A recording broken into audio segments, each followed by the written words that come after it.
आप देख रहे हैं बंसल न्यूज। मैं हूं आपके साथ सोहेल खान। खबर लेंगे ग्वालियर से, जहां पूर्व सीएम कमलनाथ अपने दौरे पर हैं। दौरे के दूसरे दिन ग्वालियर में पीसीसी चीफ कमलनाथ ने एक बार फिर कर्ज माफी के मुद्दे पर निशाना साधा है। उन्होंने कहा कि 26 लाख किसानों की कर्ज माफी के दस्तावेज उनके पास हैं। बीजेपी भ्रम ना फैलाए। कमलनाथ ने सीएम को चैलेंज देते हुए कहा है कि कर्ज माफी पर मुख्यमंत्री आमने सामने आकर बात करें। तिजोरी खाली थी, पर 26 लाख। शिवराज सिंह जी आ जाइए, वहां खड़े हो जाइए, मैं यहां खड़े हो जाता हूं। मैं 26 लाख किसानों का नाम, टेलीफोन नंबर, गांव का नाम आपको देने को तैयार हूं। पर ये झूठ की राजनीति बहुत हो गई। तो ये बयान है पूर्व सीएम कमलनाथ का। उनका कहना है कि 26 लाख किसानों का कर्ज माफ किया है और दस्तावेज उनके पास हैं। इस वक्त हमारे साथ इस खबर पर बातचीत के लिए रजनीश अग्रवाल साहब बीजेपी प्रवक्ता हैं और सैयद जाफर कांग्रेस प्रवक्ता हैं, दोनों जुड़ गए हैं। पहले जाऊंगा मैं कांग्रेस के पास। सैयद जाफर साहब, आपके पास आना चाहूंगा। जिस 26 लाख किसानों की कर्ज माफी की बात पूर्व सीएम कह रहे हैं, कितना दम है? क्या वाकई कागजात आपके पास हैं? क्योंकि सत्ता में इस वक्त बीजेपी है और वो नकारती है आपके इस दावे को। देखिए, इसमें दो बड़ी महत्वपूर्ण चीज है। एक तो ये कि सत्ता में आज की तारीख में भारतीय जनता पार्टी की सरकार है और भारतीय जनता पार्टी की सरकार को बिल्कुल सीधे तौर पे अब सामने आना चाहिए और सामने आकर कमलनाथ जी के इस चुनौती को स्वीकार करते हुए बताना चाहिए कि ये 26 लाख लोगों का कर्जा माफ नहीं हुआ।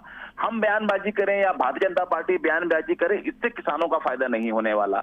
और भारतीय जनता पार्टी को भारतीय जनता पार्टी की सरकार को इस बात को भी स्वीकार करना चाहिए कि जो 26 लाख किसानों का कर्जा माफ हुआ, जिसमें से लगभग 12 लाख किसान जो हैं वो डिफाल्टर की श्रेणी में आते थे बीजेपी सरकार के दौरान 4 से 5 साल लगातार, उनको कांग्रेस पार्टी ने कर्जा माफ करके उनको रेगुलर किसान बनाया।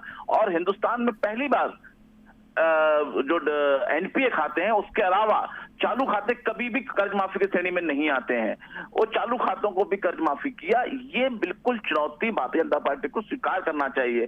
और अंत में मेरी बड़ी जवाबदारी से एक निवेदन है कि रजनीश जी, आप एक बड़े गंभीर प्रवक्ता हैं और बड़े प्रवक्ता हैं भारतीय जनता पार्टी के, तो आपको भी अपनी पार्टी में ये बात रखनी चाहिए कि अगर कांग्रेस पार्टी ने कर्ज माफी नहीं किया है तो इन बातों को खत्म करने के लिए प्रामाणिकता के साथ बात करनी चाहिए।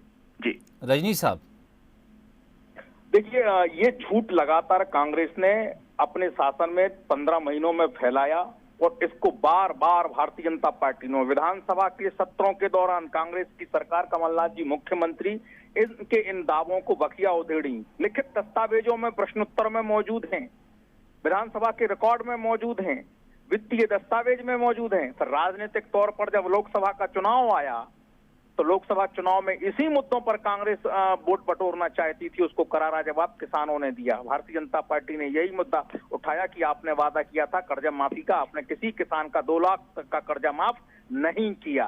उल्टा आपने विज्ञापन दिए। तीसरा सबूत, और आपने विज्ञापन दिए, क्वार्टर पेज के विज्ञापन छपे समाचार पत्रों में, और उसमें आपने कहा कि आप अपना जो कर्जा है वो बैंकों में जमा करिए, वरना आपको 14% 16% का ब्याज लगेगा, आप डिफाल्टर घोषित होंगे। विज्ञापनों में चिट्ठी कमलनाथ जी की छपी है, साक्षात आपको ये विज्ञापन भी समाचार पत्रों में मिल जाएंगे। चौथी बात, अभी कई प्रकार के मीडिया इंस्टीट्यूट, कई प्रकार के न्यूज चैनल्स, इनकी जो सूची है पेन ड्राइव जो मीडिया को सौंपी थी उसकी पड़ताल करने में जुटे हैं। तो इनकी जो असलियत है वो उजागर हो गई कि किस प्रकार किसान को ठगने का काम किया, धोखा देने का काम। वो किसान कह रहा मेरा तो कोई कर्जा ही माफ नहीं हुआ, ये लो हमारा खाता। वो जा रहे हैं ऑन ग्राउंड, जीरो ग्राउंड पर, वहां जाके उनकी बखिया उधेड़ना। कई चैनल्स के आप कहें तो मैं लिंक आपको भेज देता हूं, वो आप पता कर लीजिए। चौथी और महत्वपूर्ण बात कि जो कोऑपरेटिव्स बैंक हैं उनका आपने बंटा ठार कर दिया। केवल आपने राजनीतिक उल्लू सीधा करने के लिए पैक्स का जो पैसा था उसमें घालमेल करने का, इसकी टोपी उसकी सर, उसकी टोपी इसकी सर, वो कोऑपरेटिव सोसाइटीज बर्बाद होने की कगार पर खड़ी हो गई। तो मुझे लगता है कि 48-50 हजार करोड़ का कर्जा जो आप मुझे अपने जरा बताया करते 30 जो आज सेकंड बैंक के दीजिएगा। रिकॉर्ड पर भी हैं, वो कहीं से कहीं तक किसी भी तौर पर मुझे नहीं हुआ। 30 इतना तो सेकंड बजट में भी दीजिए। प्रोविजन नहीं हुआ जितनी ये बातें ठीक, करते हैं। जाफर साहब। बजट में प्रोविजन नहीं हुआ। बजट तो सरकारी कानून के तहत पास होने वाला बिल होता है ठीक विधानसभा ठीक, में। यानी आप 26 लाख किसानों के दस्तावेज को नकार रहे हैं। नहीं, जाफर साहब, रजनी जी बहुत छोटी सी बात है रजनी जी, मैं बड़ा विनम्रता से आपसे अनुरोध करता हूं कि आज आप अपनी बातों में पहली बार फंस रहे हो। फंसते तो अब आप फंसाते हो और ध्यान मोड़ते हो, लेकिन फंस रहे हो। किसी को नहीं फंसाता जबर भाई। मुझे बोलने दीजिए रजनीश जी, मुझे बोलने दीजिए। दो बातें एक साथ आप बोल रहे हो। एक तरफ आप कह रहे हो कि कांग्रेस पार्टी ने कर्जा माफ नहीं किया, दूसरी तरफ आप कह रहे हो कि हमने समितियों का बंडरार कर दिया, हमने पैक्स का पैसा इस्तेमाल कर दिया। जब हमने कर्जा माफ नहीं किया तो पैक्स का पैसा कहाँ आ गया? दो में से एक चीज कैसे हो सकती है?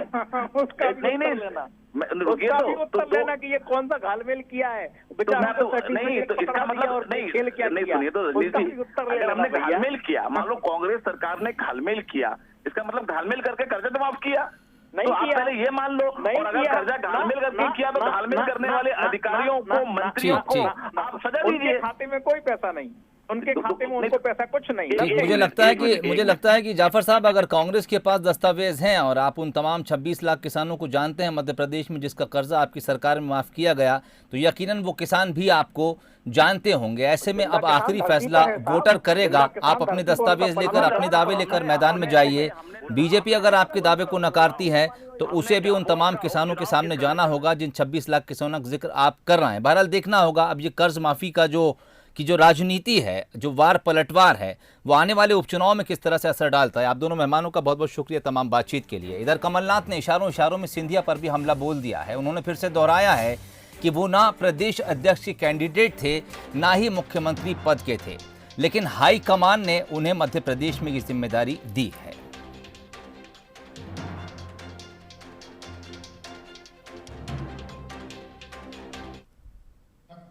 नहीं, मैं तो एप्लीकेंट भी नहीं था, मैं तो अध्यक्ष बनने का एप्लीकेंट नहीं था।